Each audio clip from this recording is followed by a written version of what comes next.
Israelites during the 8th century shipped slaves all across the Eastern Hemisphere, including Madagascar. By the 16th century AD, the Dutch, including other European countries, got involved with the capturing of slaves from East Africa, Madagascar, the Malabar Coast, the Coromandel Coast, Bengal, and Indonesia. And during the 18th century, a high number of slaves in indentured service were taken from India and East Africa to do slave work in the Americas, the Caribbean, and South Africa, which was called the Cape. Now, does this hint to the curses of Israel? Now, wait till you see some of the Hebrew influences in the language of these South Asian nations. The language of South India is Tamil and Malayalam, and the language of Sri Lanka is Tamil and Sinhalese.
Now, is there proof that the people in India are the descendants of Abraham's Semitic ancestors that live in the land of Ur, Iraq? Well, thanks to scholars like Dr. K. Loganatha Munarayan from Malaysia, the late Professor A. Kadasivam from Sri Lanka, and the Kish Temple in ancient Samaria, Iraq, we can now prove that the ancestors of the modern-day East Indian originally lived in Mesopotamia during biblical times. In a few, I will let the language of the ancient Sumerians in Iraq and the Dravidian people in South India reveal some striking truths in regards to the sons of Shem. Also, you will see how the mother tongue of the Mandingo Soninke tribe people in Senegal, Gambia, Mali, and Guinea shows evidence of influence from ancient Babylon, Assyria, the same place the Hebrew Israelites were exiled to in the Bible. It is also a known fact that the ancient writing script of the Mandingo Soninke Bantus people in the 11th century AD resembled the same Aramaic Hebrew script used in Iberia when the Black Moors and the Black Israelites ruled the land. But before we get started, let's get a first-hand account of where some of the Black Israelites lived in Africa and their place of origin by the Black Muslims in northern Nigeria. One of the largest culturally homogeneous group of Black Muslims is in Central West Africa with the Hausa people. There are many different histories of the origin of the Hausa Black Muslims, but the common consensus is that the Hausas originally started off through the North African Hamitic Berber lineage from Egypt, which is Mizraim in the Bible, and Libya, which is Put in the Bible. Over time, during the Assyrian invasion of Egypt in the 7th century BC and the invasion of Africa by the Black Ishmaelite Arabs in the 7th century AD, the Hausa people experienced a Semitic gene flow from Mesopotamia, which is also known as Iraq and Arabia. Today, the Hausas speak an Afro-Asiatic language which is related to Hebrew, Amharic, the North African Hamitic dialects, and Somalian Egyptian dialects. The Hausa people mostly live in North Nigeria, Chad, and Niger. The majority religion now is Islam for the Hausa people, but prior to the 1500s, many Hausas were pagan worshippers who often dealt in sun god worship, which they call Ra or Rana, similar to the Egyptian sun god Ra. Because of their history of mixing with other nations, including their Bantus, Negro slaves, genetically the Hausas have a mixture of Israelite, Canaanite, Cushite, Egyptian, and Semitic ancestry. According to their autosomal DNA, their genetic stock is mostly from ancient Egypt and ancient Kush or Nubia. Now here's where it gets very interesting. In 1849, the Biafran Igbo Israelites were conquered by the British. 3 years later, in 1852, the British conquered the Benin, Edo, Beni Israelites in South Nigeria. Between 1899 and 1903, the British, led by Sir Frederick Lugard in the Battle of Kano, were successful in defeating the Sokoto Caliphate and the Hausa people. After this, Sir Frederick Lugard held the title of the first Governor General of Nigeria, the last Governor of Southern Nigeria, the last governor of northern Nigeria, and the governor also of Hong Kong in China. The British eventually placed the Hausa people in political power over Nigeria and the Biafran Igbo Israelites who strongly resisted British rule. This would become the catalyst for the Biafran War in the 1960s by the Hausa-dominated Nigerian government and Igbo Israelite Biafrans.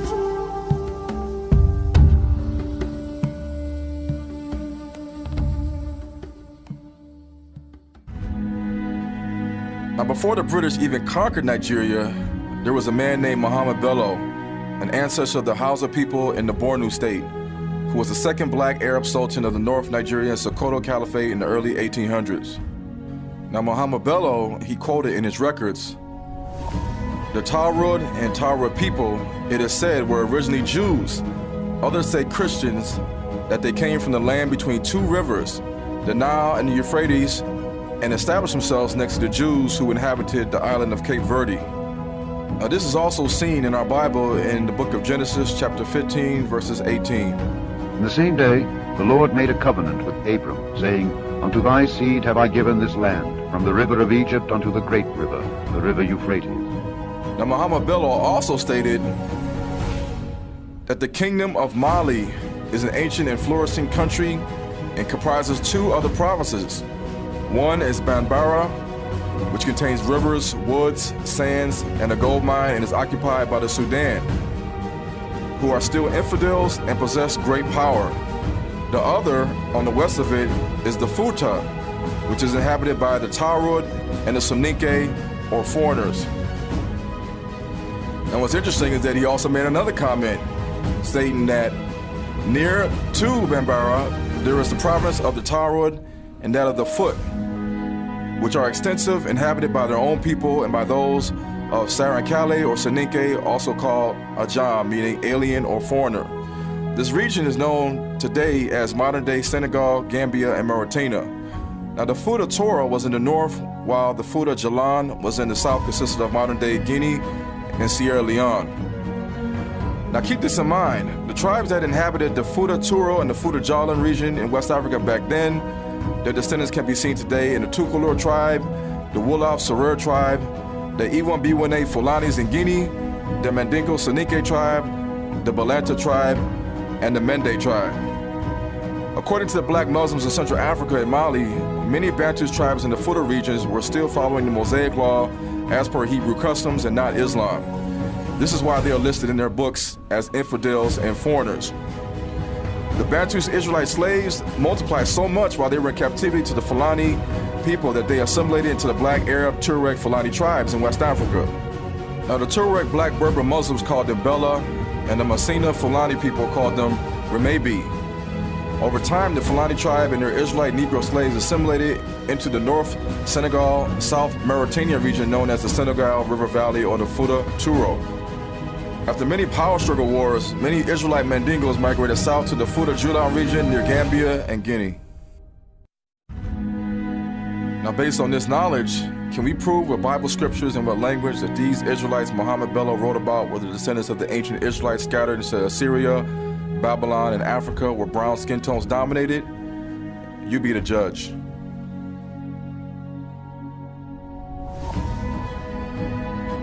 The king of Assyria did carry away Israel unto Assyria, and put them in Halah and in Habor by the river of Gozan, and in the cities of the Medes. Thus saith the Lord of hosts, the God of Israel, unto all that are carried away captives, whom I have caused to be carried away from Jerusalem unto Babylon. Now, Iraq is a country or a land between the two rivers, the Nile and the Euphrates River. In biblical times, it was known as Babylon. The country of Iran in biblical times was known as Medes Persia. So if some of the Israelites were exiled into Babylon and Medes Persia, is there a chance that they mixed languages with the people of these lands? Is there a chance that some of these Israelites kept moving east into Central Asia or India, fathering children with foreign women? Is there a chance that some of these Israelites also went into Africa instead of going east? As you will now see, the languages of the Dravidian Indian in South India, the ancient Sumerians, and the Mandingo Soninke people in West Africa seem to have some connection to the land between two rivers in Mesopotamia. Coincidence? I think not.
So who are today's descendants of the sons of Shem that lived in ancient Mesopotamia? And here are two lines from the Babylonian Sumerian instructions of Shirapak from 2600 BC, which were found in modern-day Tel Farar in Iraq, aka the land of Ur of the Chaldees and the Sumerians.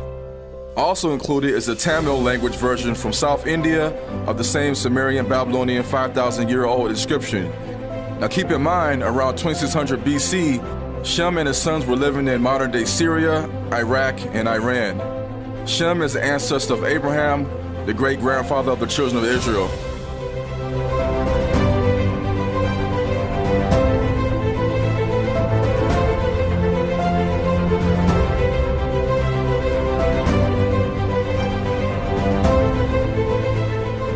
And here you will see the Indian Tamil script and its English letter equivalents for pronunciation. Now, if you look closely comparing the two languages of the Semitic Sumerians and the South Indian Tamil people, you can see the similarities. Often, the only difference in the scripts is a letter switch from P to B, or S to C, or E to I, or B to P. Now, this is not a coincidence.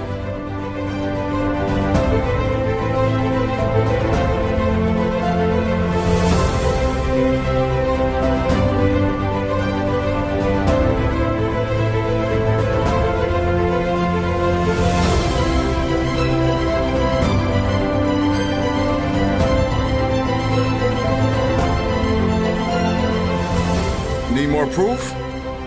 Let's see another example of the Tamil East Indian language in comparison to the Babylonian Shemitic Sumerian language. Now here's another sample from the Sumerian Babylonian Kes temple hymns from around 2200 BC. The hymns are attributed to Enhed Duana, the daughter of Sumerio, Akkadian king Sargon the Great.